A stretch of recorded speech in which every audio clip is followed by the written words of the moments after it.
A gente abre o programa com elas. Tem uma mesa já linda. Vocês pediram esse tema.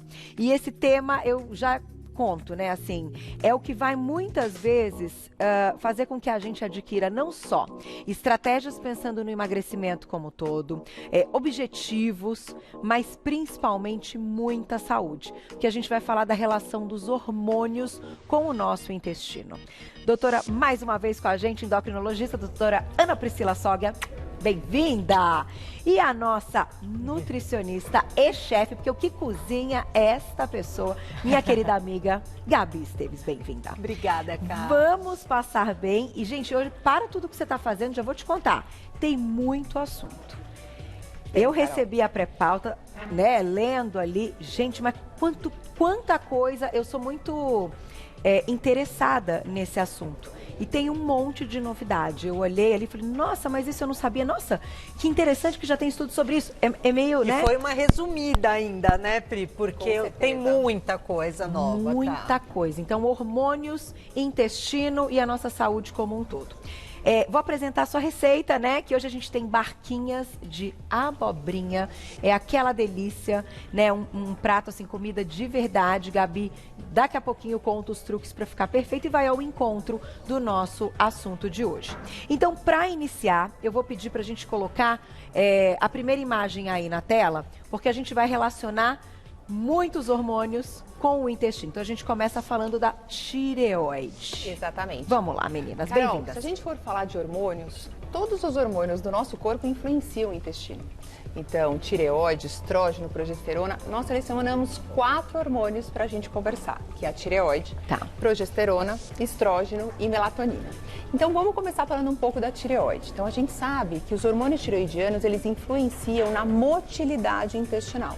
Então, por isso que é muito comum pacientes com hipotireoidismo, se não tratados da maneira correta, terem um pouquinho mais de constipação.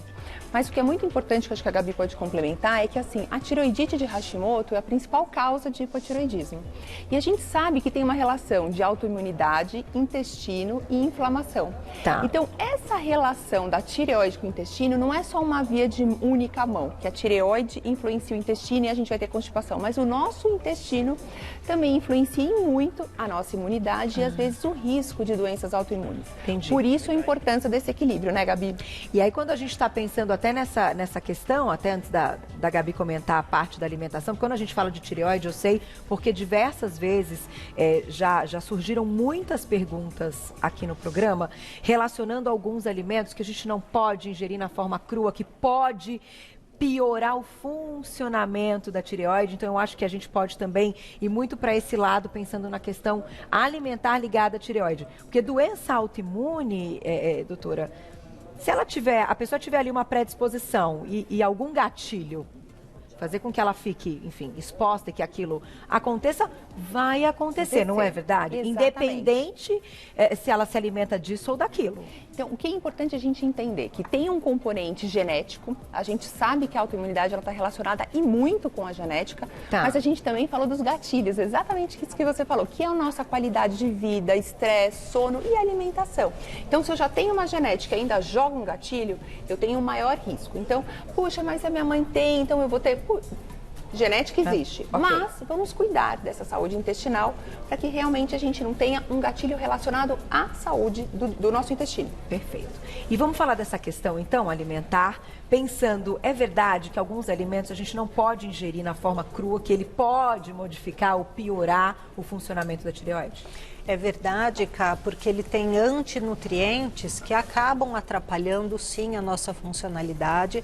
Mas eu acho que o mais importante, Cá, é a gente pensar na questão de como os alimentos que a gente come, industrializados, modificados geneticamente, por aí vai, causam uma permeabilidade no nosso intestino, ou seja, o que era para ser buraquinho pequenininho, para passar só micronutriente, acaba ficando uma teia maior aí, acaba passando o nutriente maior. E isso desencadeia mesmo uma inflamação no organismo. Então, às vezes, Cá, fica meio assim maçante, que, né, a gente sempre fala de permeabilidade, de saúde intestinal. mas cada vez mais a gente tem descoberto, né, cada vez mais tem estudos de que essa permeabilidade que é causa de um monte de doenças que a gente tem. E a tiroidite de Hashimoto é uma dessas, né, porque acho que você mais do que ninguém no consultório deve pegar aí milhões, né? E o resumo é a gente entender que pessoas que têm hipotiroidismo e têm um quadro intestinal, além dessa organização de qualidade de vida, devem olhar sim se a reposição está adequada. Tá. Porque se não estiver, eu posso ter um quadro de constipação, essa constipação leva a uma mudança de flora, essa mudança de flora leva a uma inflamação e vira um ciclo vicioso.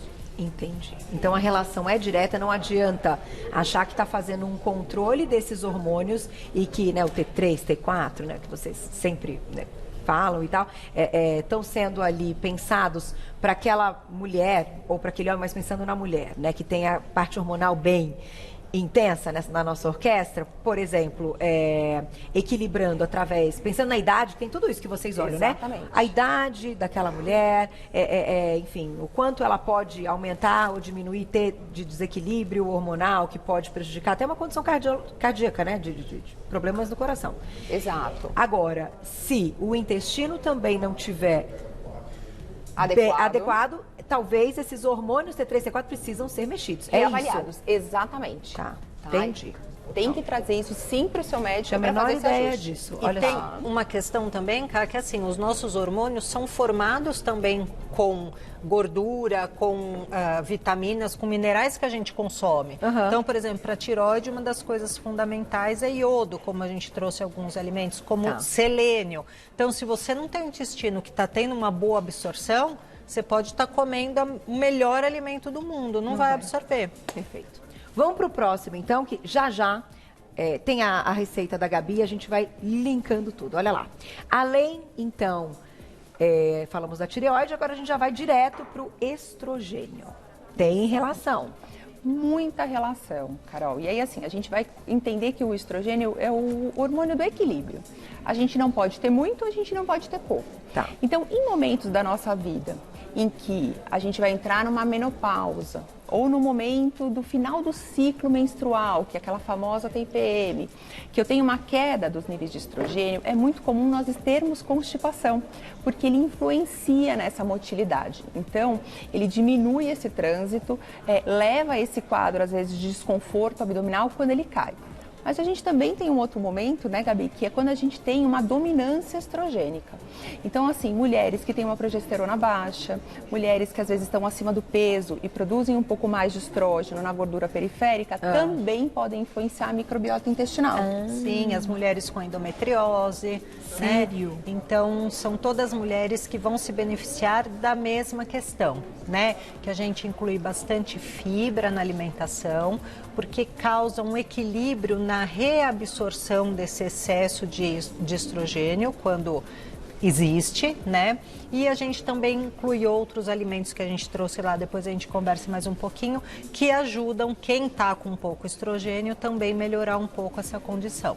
Olha só que interessante. Vamos começar com a receita, vou passar os ingredientes para vocês, vocês vão mandando perguntinha para a gente relacionar tudo. Vai lá no @VocêBonitaTV, nossas barquinhas de abobrinha. Ai, tá linda essa mesa. Vamos lá. São 3 abobrinhas italianas, 1 colher de sopa de azeite, 1/4 de cebola picada, 1 dentinho de alho picado,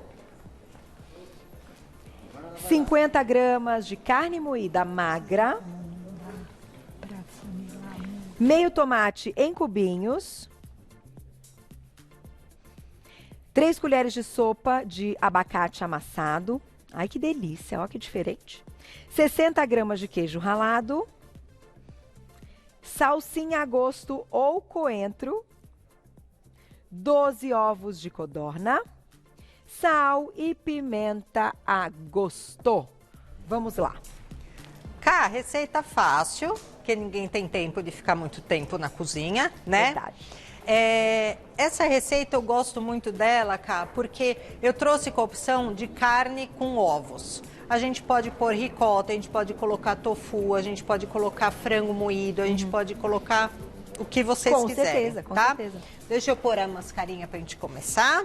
E olha, é assim, comida brasileira, né? Vocês viram? Falei os ingredientes, tudo que você compra lá na feira, né? Baratinho, rápido. Eu acho. E a razão de toda essa receita, como eu sempre trago aí coisas que tenham a ver com nossa rotina, e com o que a gente está falando aqui de tema, é importante o seguinte: colocarmos alimentos de preferência à noite. Eu estou pensando aqui na questão de aumentar a melatonina, serotonina, bem-estar e tudo mais.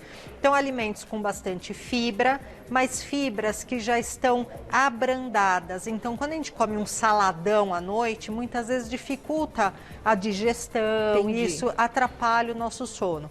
Então, usar um legume cozido, a gente usar pouca quantidade de carne vermelha e preferir um ovo, por exemplo, que tem uma proteína fantástica, mas ao mesmo tempo uma digestibilidade melhor. Não tinha né? pensado nisso. Claro, faz diferença, né? E quando já tá cozido, assim, já tá molinho, enfim, Sim. soltou lá o seu amido, ele já não fica tão difícil de digerir A pra gente digestão- deixar o corpo cuidar só do sono, né? Sim. E não nessa parte da digestão.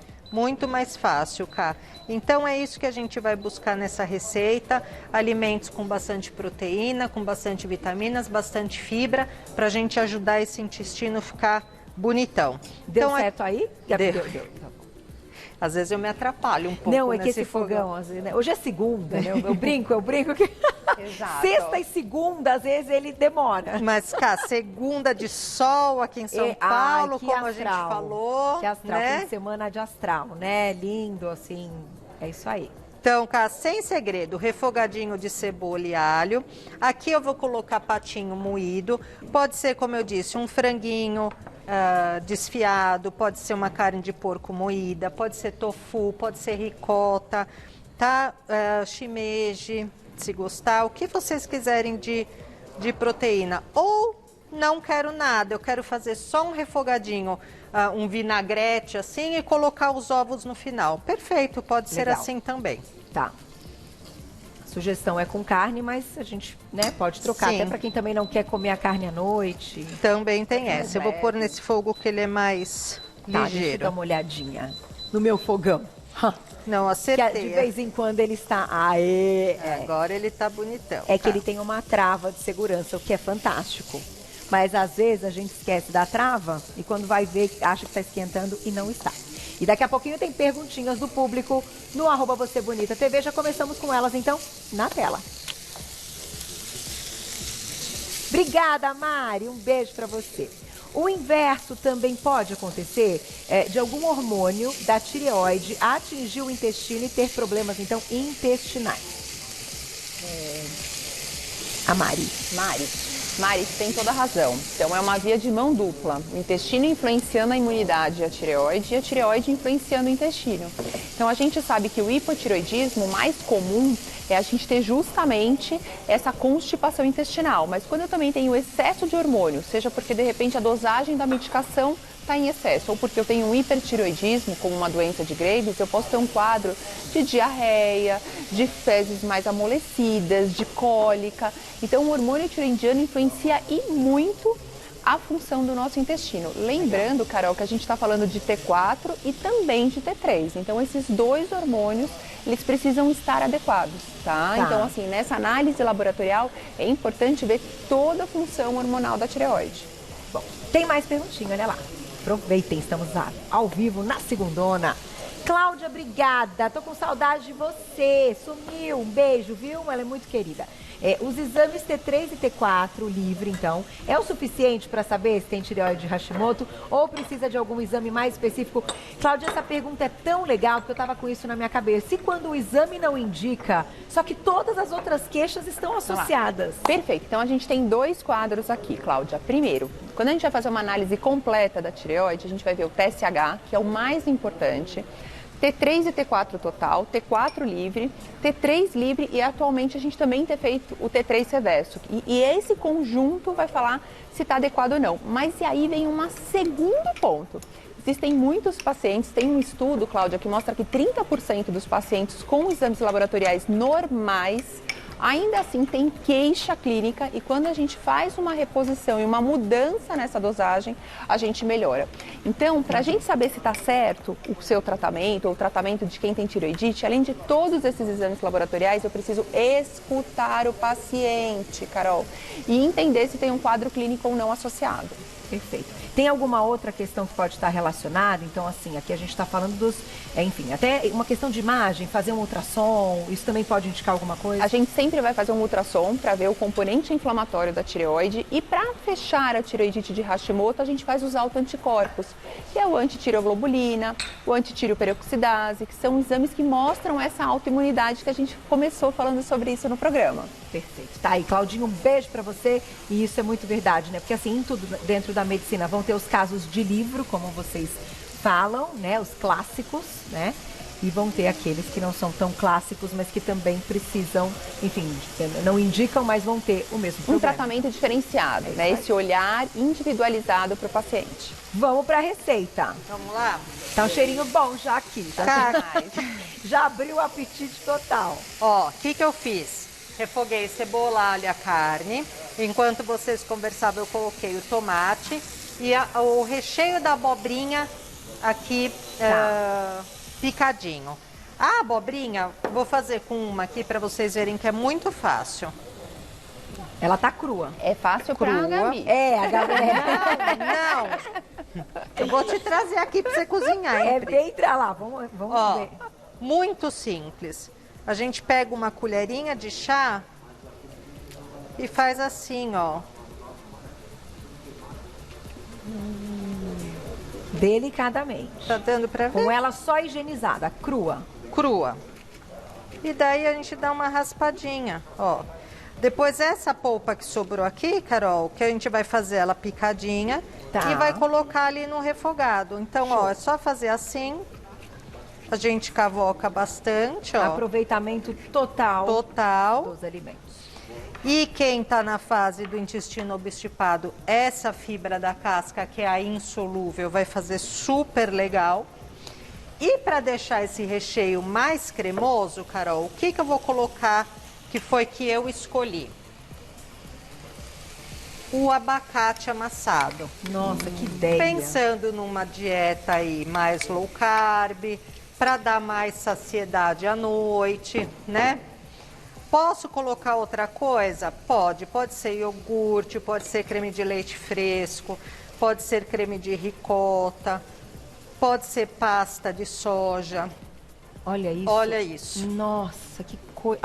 Uma gordura boa, excelente. Que a gente está acostumado a colocar creme de ricota, enfim, até o tofu, para quem não come creme de ricota.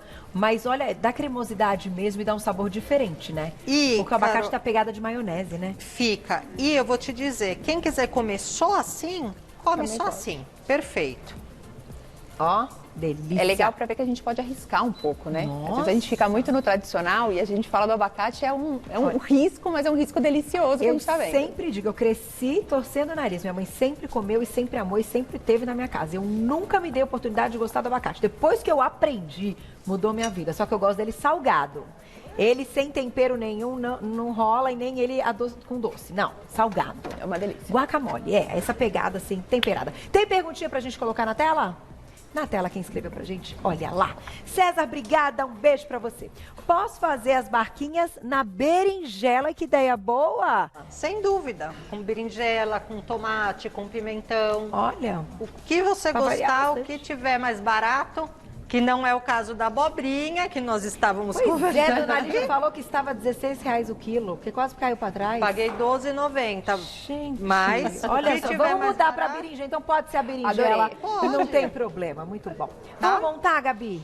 Cá, deixei aqui, ó, ela já montadinha. Então nós vamos olhar pertinho. Bem, meu querido. Ai, que delícia. Então, ó, coloquei aqui já ele temperadinho e eu vou colocar ovinho de codorna, cá. O ovo de codorna, quando a gente compara com o ovo, né, enfim, eu já li a respeito que ele tem mais, ainda mais nutrientes, né? Exatamente. Ele ainda mais concentrado, tanto na gema, enfim, a clara, a questão proteica, é isso mesmo? Exatamente. O que a gente só tem que fazer é a quantidade, né? Então, Tá. assim, a concentração é maior pelo volume do ovo, mas a gente tem que comer mais unidades para equivaler a um ovo maior. Ok. E aí, Cá, vou fazer com a berinjela que é maior. Põe ovo de galinha. Eu vou fazer aquela berinjela maior que daí é para a família inteira. Faz o ovo, fatia, sem problema. E você botou direto aí, né? Você quebrou e colocou em Dá cima. pra ver, querido? Não precisa que lindo. cozinhar, ele fica assim com essa, né? Com essa pegada mesmo de ter colocado ovo. Vai dar até uma liga ali no todo com a clara. E aí daí- vai pro forno. Vou colocar um queijinho em cima. E a gente vai colocar no forno alto, mais ou menos 15 minutos, Cá. Ô, delícia! Vamos pro próximo tema, então. Então, enquanto vai pro forno, daqui a pouquinho a gente experimenta. Próximo tema na tela, a gente vai para outro hormônio. Falamos de tireoide, falamos de estrogênio e agora vamos falar de progesterona. Mais um hormônio feminino. Ave Maria, esse aí grita, né? Exatamente. E esse é o famoso hormônio que vai ter relação com a parte da TPM, que vai ter relação com obstipação intestinal, tanto na gestação quanto nessa fase do final do ciclo. O que é muito importante a gente entender? Tem mulheres que realmente podem ter uma progesterona mais baixa e isso vai dificultar em que momento? Principalmente no momento relacionado à fertilidade, no momento de que a mulher quer gestar. Essa progesterona baixa vai atrapalhar em muito. Mas o que a gente vê quando a gente vai falar em saúde intestinal e desconforto, e aí a Gabi também pode trazer um pouquinho da experiência dela, é justamente esse aumento de progesterona em relação ao estrógeno que vai levar esse quadro de desconforto, intestino preso e mudança de flora bacteriana. Então, o que é muito importante a gente tomar cuidado com anticoncepcionais, que sejam só de progesterona, porque a gente pode ter uma piora desse quadro intestinal. Sério? Sim, a gente tem uma relação muito grande de anticoncepcional com disbiose, não em todas as mulheres, mas pode acontecer. Disbiose, essa constipação, lentificação, esse supercrescimento bacteriano que a gente fala. Então, não é uma contraindicação, mas quando iniciar o anticoncepcional, fique atento ao seu corpo, como ele responde. E, se necessário, modifique com o seu médico. Aí eu quero agora experimentar. Bom apetite! Que delícia! Outra coisa Amei. também, Cá, que eu acho que vale a pena alertar o pessoal de casa, a gente fala muito hoje em suplementação de probióticos, né, de lactobacilos, tudo, mas a gente tem que tomar um pouco de cuidado com a indicação disso, né, Pri? Então, quando fala assim, qualquer coisa, pós-antibiótico, mexer um pouquinho com o anticoncepcional, vou usar probiótico e tal. Às vezes a gente faz um super crescimento bacteriano que não seria adequado. Entendi. Tá? Então, eu acho que vale o contato com o profissional, né? Avaliar melhor isso para saber realmente qual a indicação. E fazer o uso por tempo ali orientado e depois refazer os exames e ver como as coisas estão, né? Gabi, delicioso. Amei. Fantástico. Não, ficou perfeito. Gente, que delícia. Olha aqui, né? E uma coisa simples, mas né, com essa pegada diferente já muda tudo, ó. Delicioso. Vamos pro próximo tema, olha lá. Tem mais um hormônio pra gente comentar que esse foi o que me surpreendeu bastante. Melatonina e intestino. E aí quando você fala, nossa, mas será, né? Produzido à noite e tal, tem ligação? Tem ligação. Melatonina e intestino. Tem relação, então. Vamos saber o porquê. Total, Carol. Então, assim, a melatonina a gente relaciona muito com sono, é o que a gente mais escuta no consultório. E hoje a gente sabe que ela influencia a imunidade, a nossa parte de inflamação e agora a questão intestinal. Então, o que é importante a gente entender? A melatonina, ela age na parede intestinal, fazendo com que eu absorva mais eletrólitos e líquido, deixando essas fezes mais hidratadas. Então, ela facilita esse trânsito, mas ela não acelera demais. Então, como ela deixa esse trânsito, às vezes, um pouquinho mais lento, dá tempo justamente daquilo que a Gabi falou. Não adianta a gente comer e não absorver.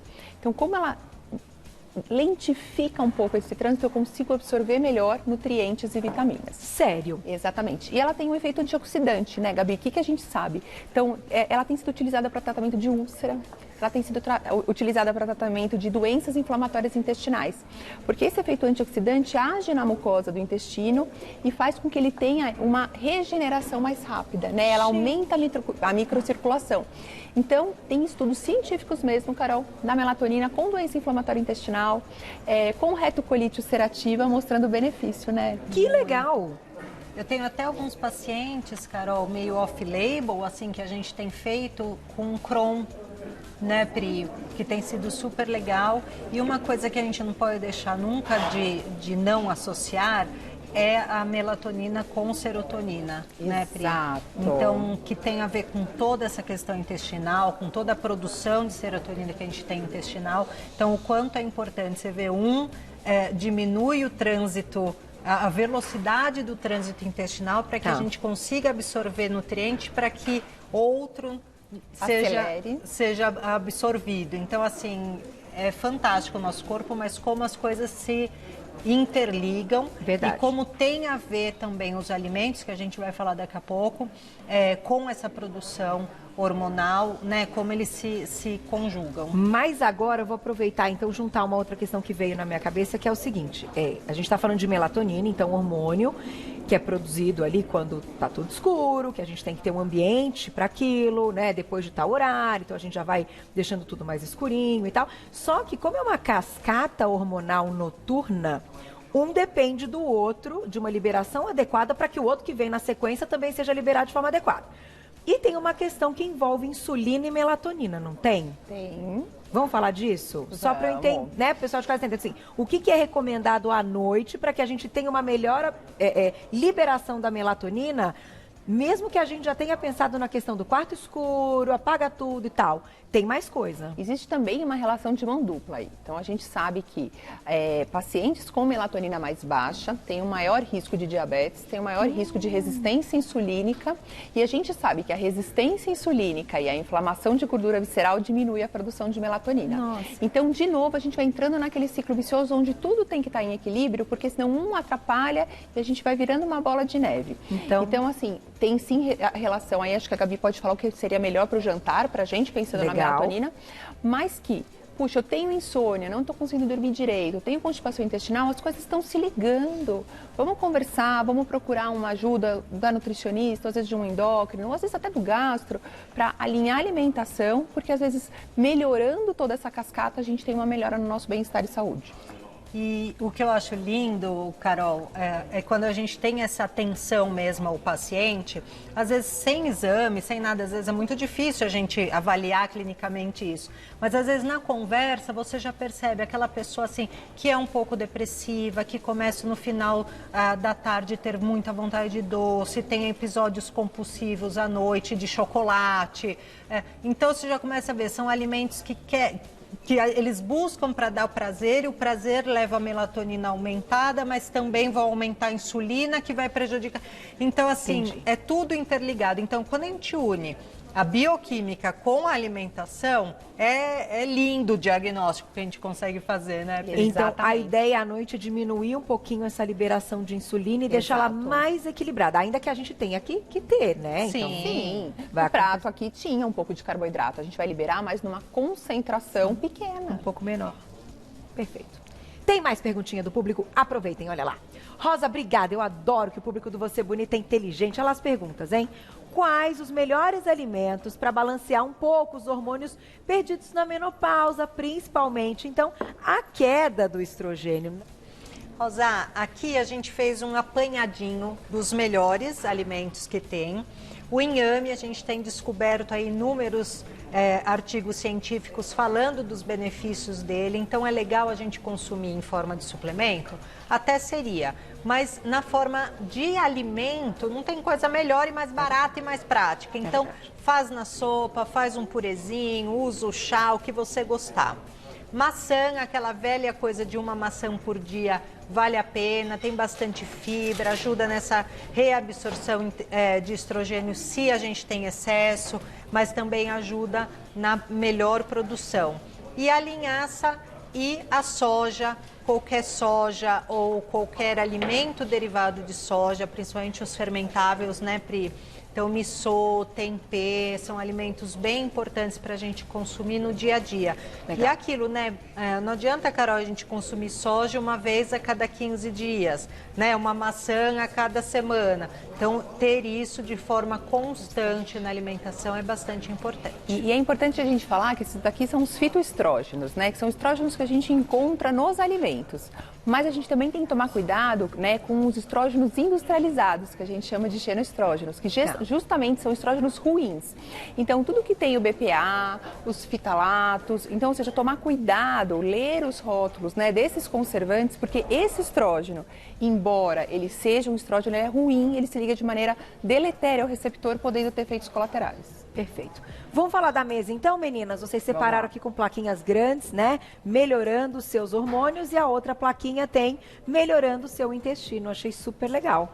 Então, é exatamente isso. Na verdade, o intestino interfere no hormônio, o hormônio interfere no intestino. Então, vou começar falando um pouquinho, né, sobre a melatonina, que foi o último, que eu acho que é muito importante. Assim, a gente tem falado cada vez mais sobre isso. Então, essa refeição mais leve que a Gabi colocou, a gente tentar, né, colocar alguns alimentos que estimulem a produção de melatonina, como aveia, castanhas, nozes, kiwi, grão de bico, são alimentos que realmente estimulam essa produção e a gente pode colocar à noite, né, Gabi? Sim, e um alimento que é muito legal, Carol, que por incrível que pareça, nem eu nem a doutora Ana achamos, é o pistache. Exato. Então, 40 gramas de pistache tem 4 miligramas de fitomelatonina. Gente, que legal. Então, legal. é um alimento, assim, que é super recente essa descoberta e que vale a pena a gente colocar na ceia antes de dormir, ajuda a questão da insulina. Ai, gostoso, além de tudo, né? À noite, rico em ômega, rico em fibra. Exato. E o kiwi também tem fitomelatonina. Então, a melatonina,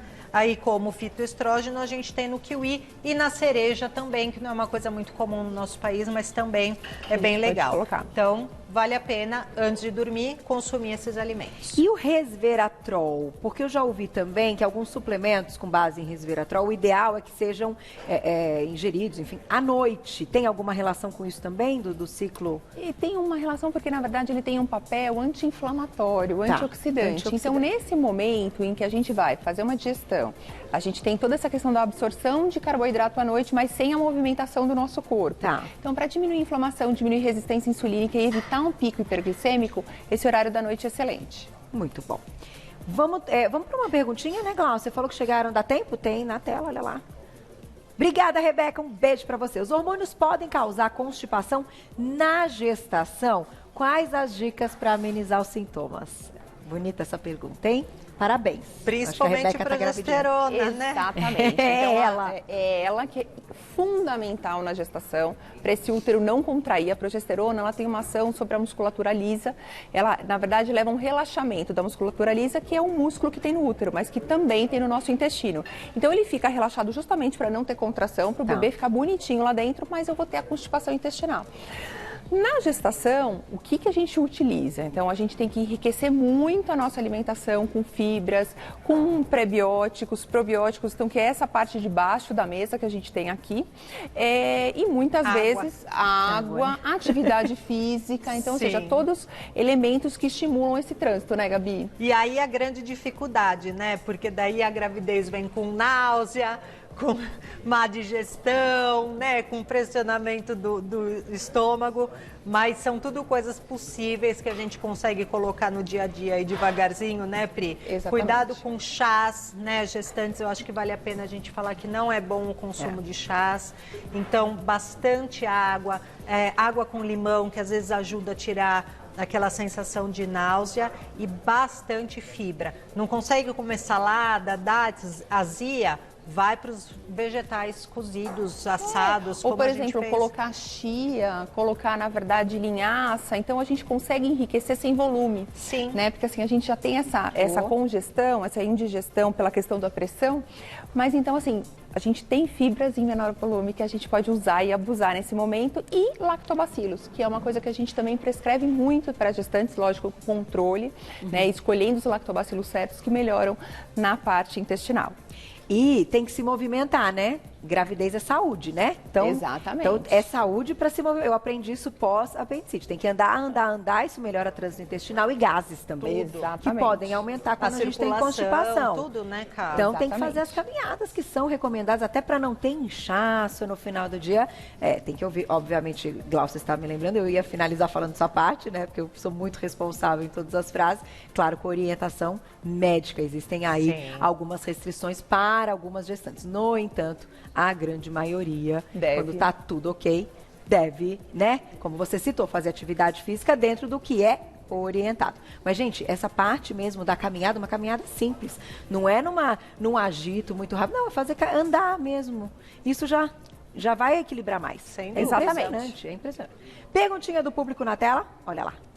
Obrigada, Valdomiro, beijo pra você. Vocês estão falando sobre hormônios femininos, mas e no caso dos homens com a testosterona? Boa! Aí sim, nosso Valdomiro, público a gente masculino. estava aqui num break, assim, Exatamente. Também falando fala sobre isso. E a gente tava meio brava com os homens, sabe assim, né? Porque eles não estão também pensando nessa parte. Porque justamente, né, Pri, os homens não têm a progesterona. Exato. A progesterona é um hormônio fantástico para a gente poder gestar vidas, né? Mas ela tem essa Alguns efeitos vírgula, colaterais, né, Gabi? né, Sim. de diminuir aí esse peristaltismo de musculatura lisa, né, Pri? Exatamente. Então, assim, os homens também podem ter uma alteração intestinal, com certeza. Constipação, às vezes síndrome do intestino irritável. Então, a gente vai ter uma gama de manifestações intestinais que trazem desconforto e piora da qualidade de vida e também aumento de risco cardiovascular, aumento de risco do ponto de vista de síndrome metabólica. Então, cuidar do intestino. Então, essa bancada na parte de baixo é excelente para os homens, mas do ponto de vista hormonal, estrógeno e progesterona, que são hormônios que afetam muito mais o intestino, eles se safaram dessa. Que bom, Eles que têm bom. nesse ponto. Não, em muitos, né? Em muitos eles se safam mais do que a gente brinca aí nessa questão nossa, mas que a gente agradece, não é verdade? Exato, Nós, é uma mulheres, delícia. agradecemos. A gente não leva vantagem por causa dessa orquestra hormonal, mas a gente agradece.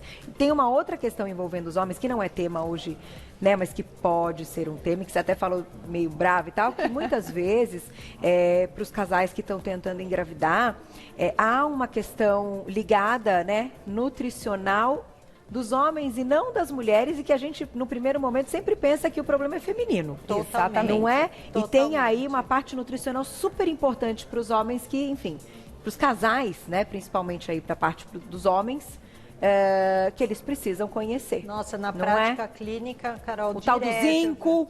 Não, e muito às vezes assim, zinco. uma mudança de resistência insulínica de pacientes, Aham. de coisas assim, a gente vê casais engravidando depois de anos por conta da gente dar um pouco de atenção a essa alimentação masculina. Exato. Tá, e pode ser tema de uma próxima, certo? Fechou. Meninas, muito obrigada. Ai, é tão bom Carol. começar a semana com elas, a culinária impecável, assunto realmente relevante. Vou deixar aqui o contato, então, para vocês conversarem com a doutora Ana Priscila Soglia lá no Instagram, @doutorabreviado, _ Ana Priscila Soglia, @doutora_abreviado, _ Ana Priscila Soglia, tudo junto. E da nossa queridíssima Nutrichef, @nutricionista Gabi Esteves, também tudo junto, Gabi com Y, @nutricionista Gabi Esteves, telefone lá da clínica da Gabi, 99934 3631, WhatsApp, tá? 99934 3631, vocês já encontram todo o trabalho. Beijo, amei. Sempre maravilhoso tê-las aqui. Ai, que astral, Obrigada, coisa boa.